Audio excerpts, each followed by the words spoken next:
Incoming better, Vian Woodford. Also one of the guys that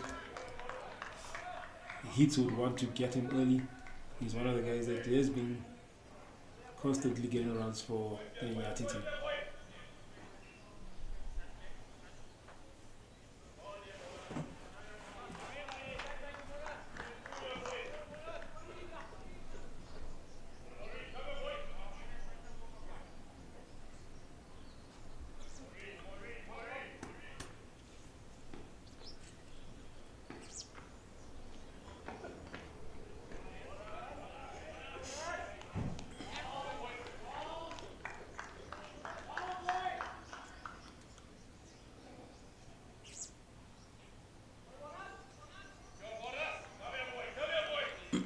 You know, even though the Northern Cape Heat team is eliminated from this particular competition, most of these players would want to perform today. They would want to play because obviously it comes to the end of the season, it's contracting period. They would like to get their names out there and make sure they get contracts for next year and really showcase their talent. Yeah, it's a very tough, nervy time for players. Those that have been getting runs and getting wickets, sort of like thinking, I'm okay. The ones that have not, the season has not gone their way. Oh. One they're keeping the lines and lengths very tight. I think VM just trying to run that one to third man, but I think the length and the line was just too tight for him to be able to try run one to third man, vacant gully area to third man. He went just a little bit too close. The six, the other name that I wanted to mention who isn't playing today,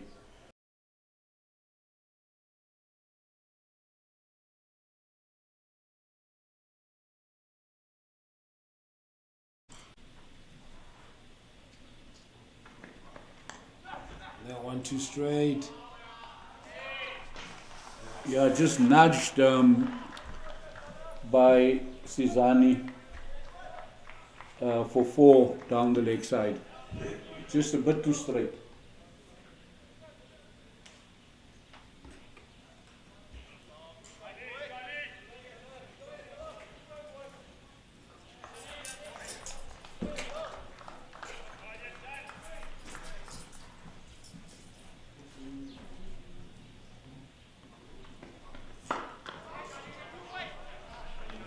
Pronsloo to Lihle. That one just back over land, on off stump, just rocks back. He plays that one off the back foot for no single.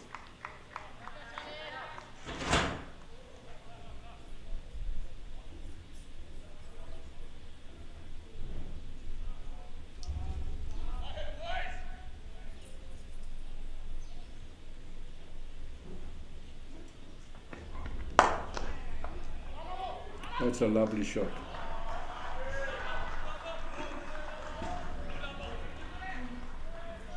That is an absolutely lovely cover drive by Sizani, and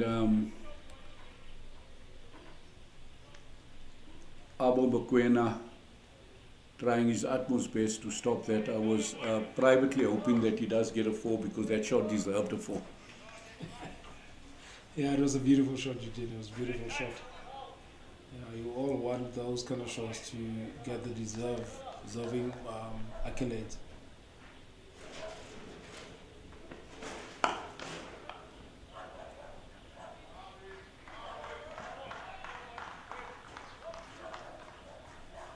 It just seems like Pronsloo has lost his length. This over has been very, very full, allowing Sizani to just drive on the front foot. You see, once you allow him to free his hands, you can see he lets it go very, very quickly. And he's got an immaculate cover drive, and so you got to try to change your length on that. That's better length. That's a better length there. to Vian, who already just immediately shows to CSA that one just bounced a little bit more than I expected.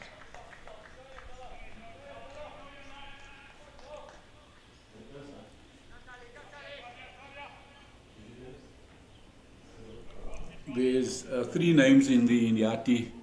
After this ball, I'll just share that. There's another big shot. Airborne, but safely in deep mid, backward point area for 2. A big shot by Ratvan, which brings to end the 8th over, and Eastern Cape Iinyathi 37 for 1. I just wanted to tell you the 3 names that interest me in the Eastern Cape Iinyathi is Jason Niemand, Maiken Copeland, and Iinyathi. So it will be very interesting to see those 3 experienced cricketers, how they will perform.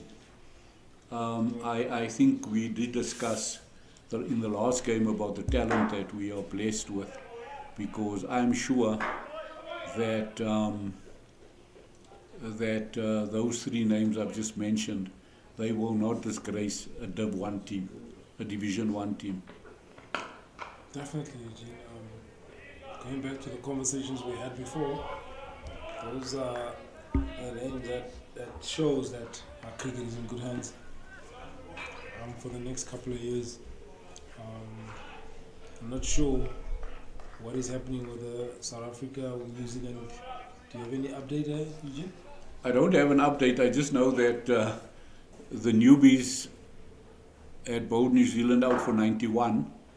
When I left home, there's another big shot. Lovely shot.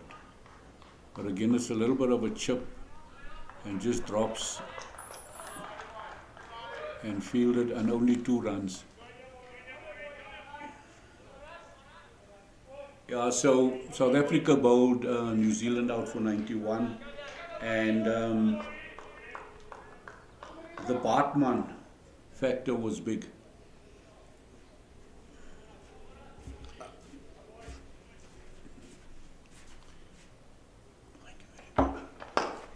Another lovely shot by Zanzani.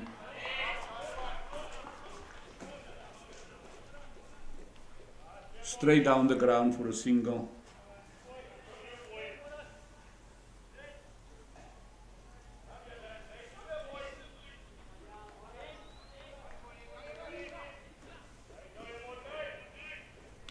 Yeah, South Africa are now 55 for 3 after 9.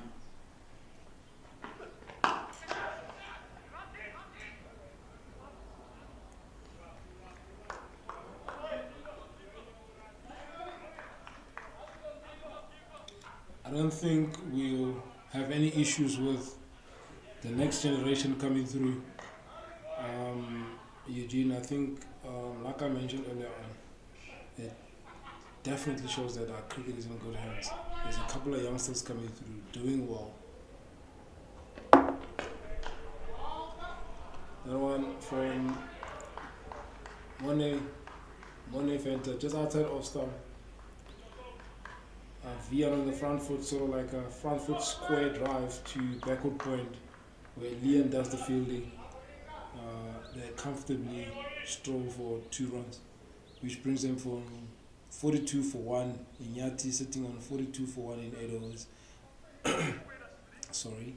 I don't think Romano will be beating himself too much about the score at the moment, Eugene. It's not like they're really scoring at an alarming rate, but just a concern a little bit maybe would be the VN factor.